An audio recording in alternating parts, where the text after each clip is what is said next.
Hey guys, welcome back to another episode of Northwest Craftsman. If you're like me and you have issues getting boards exactly the same thickness through your DeWalt 735 because the OEM reader is really hard to make sure that you're reading consistently every time, I just got myself a digital readout for the 735. It's from Wixey. We're gonna go ahead and put it together. Should be quick, should be easy, and should be much more accurate. Alrighty, let's get going. Alrighty, while I'm unboxing this, I wanted to walk you guys through what I'm seeing for the accuracy on this. They claim that it has an accuracy of 2.5 thousandths of an inch. In fraction, you can do 1/500th of an inch, and in the metric realm, you can do, what is that, 50 microns. Holy cow. So that is much more accurate than anything that I need to be doing on my woodworking, and I do believe it because linear encoders are incredibly accurate. Let's go ahead and see what we can do with this. Alrighty, so right out of the box, we have a couple of different things. One is we have the directions. We've got a parts list. They've got a set of directions right here on the back that walk you through visually what you're supposed to do. And then if you're not using a DeWalt 735, it looks like they do have some other models that it's compatible with.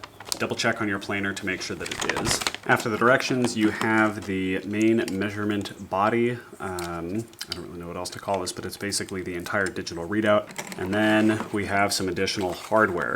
Now it looks like from these, that there's a couple of standoff feet that we're gonna be expecting. Yeah, a couple of standoffs, a couple of bracket mounts, and it looks like they've got a drill bit so that you can drill holes in the original readout. Okay, they do have this listed out in the direction for other planers, but I'm going to be focusing on the 735 since that's what I have. The first step that we're going to do is remove these two screws from the pointer for our original readout. So when you take your DRO out of the package, you're going to notice that it has a foot, and in the directions they tell you that the sole of your planer needs to be level or slightly below this height, or this foot needs to be slightly above your planer sole or your planer bed. So when I bring this over, basically you want it about right here. Now what I found is that if you take the longest foot size that they put inside, there's this nice threaded piece at the bottom that you can put these feet into, which keep it at a nice and level height. And for some planers it's necessary. On the 735 they say that it's not, but what I found is that it is exactly the right height you need in order for it to sit level. So I'm going to take that and use it to space everything apart, and I can't necessarily get this out when I'm done. That's not an issue though. It's just that I have my planer bolted down and I don't want to get rid of it. Once you have everything lined up, they have this foam backed adhesive which is supposed to stick it to your planer, and you're going to remove the backing off of here, line it back up, make sure everything is good, and then stick it to the original readout.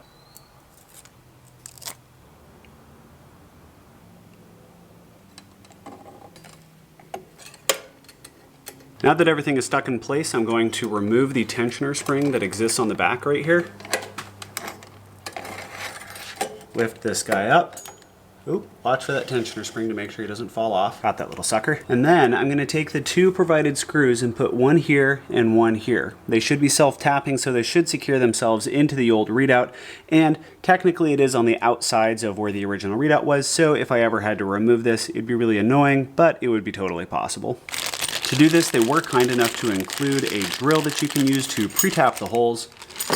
Here you go.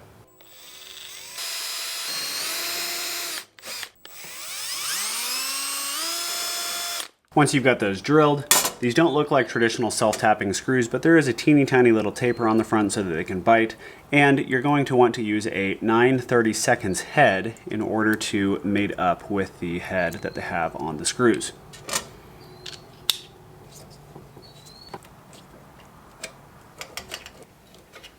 With those in place, we can put everything back down. And then trying to give you guys a better angle on this, where the original two screws were, you're going to place this mounting bracket, and they provide what they're calling a double washer, which is really just another piece of sheet metal that you can use to secure, sorry for that bump, that you can use to secure right over the top.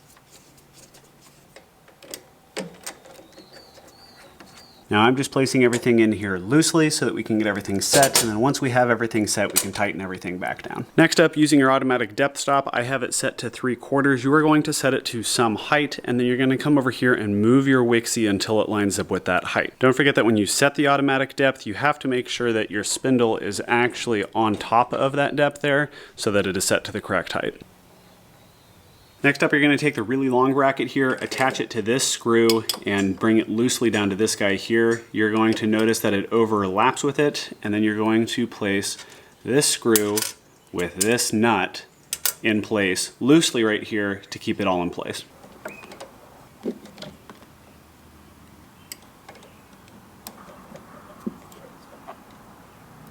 So they did say to make a note to tighten this one tightly. It's this one that's going to remain loose.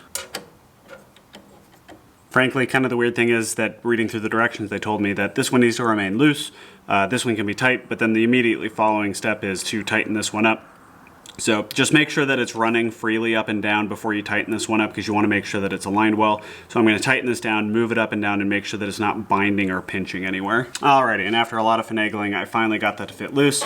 You should be able to slide this up and down without much issue, although I did notice that it's now at the wrong height. So after tightening these guys down, I'm going to go back to this one up here and get it slid back to the correct height.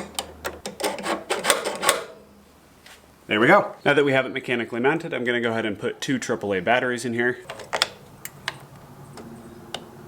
Next up, we need to calibrate, and to do that, you want to run a board through your planer until it has touched or planed all of the surface off. You want to make sure that there's no uneven spots or low spots that it has not planed yet.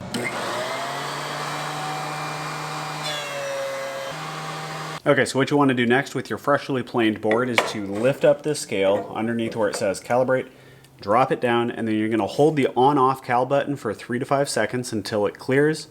That's going to start blinking, that's going to go to 0, and then you're going to set it. And then, when you take this out, you are now set to the correct height. Okay, so with that done, with the calibration done, I'm going to go through and I'm going to run this down to a measurement and then take my calipers out and measure the exact same board to see how closely they match. Okay, and then with that, the DRO is reading 0.70 and my calipers are reading 0.701. Now, one of the things that I have learned is that if you run into any issues using the lift and drop method, you can use a pair of calipers, automatically come into here. So I'm actually just going to reset it right now. Do the same thing, click and hold it for 3 seconds. It's going to set it to 0, and then you can just click and hold this to bring it back up to the measurement that you want. So for me, I know that it's 0.70 because I used my calipers for it. Bring it back down. We've got 0.70. Actually, it was 0.703, but we're going to bring it back to 0.700. Set it one more time to set it. Boom. There we go. We match what we had on here. Well, there you go, guys. It is really easy to get that Wixey digital gauge installed, and as you saw from that test at the end, I can match it within a few thousandths of an inch, and that is exactly what I want for my work, to not even have to think about it. And it should just help me to be a little bit more accurate with my woodworking as I'm moving forward. And as always, I'm looking for stuff like that that'll just kind of for free, not totally free, but for free, help me to become more accurate. If you want to see what I was using, or you want to get a link to that Wixey gauge, go ahead and check it out in the description down below. Sorry, we're right by an airport, so we've got all the airplane noises. But if you have any questions on how I did this process or what I walked through, please let me know. As a heads up, I am just kind of walking through the instructions as I'm doing it, so there's nothing special about what I am doing. I'm not some expert in any way, shape, or form, but I want you guys to kind of see what's coming out of the box and what the directions look like, and any of the clarifying comments that you may need, so that you guys can have a good unboxing experience and a good experience in setting up your own tools. If I can go through it first and you can kind of see what's there. So thank you guys tons. Again, any questions, comment section down below. Love having you around. Thank you tons. I'll see you guys next time. Happy woodworking. Go make some sawdust with your planer. See you next time. Bye.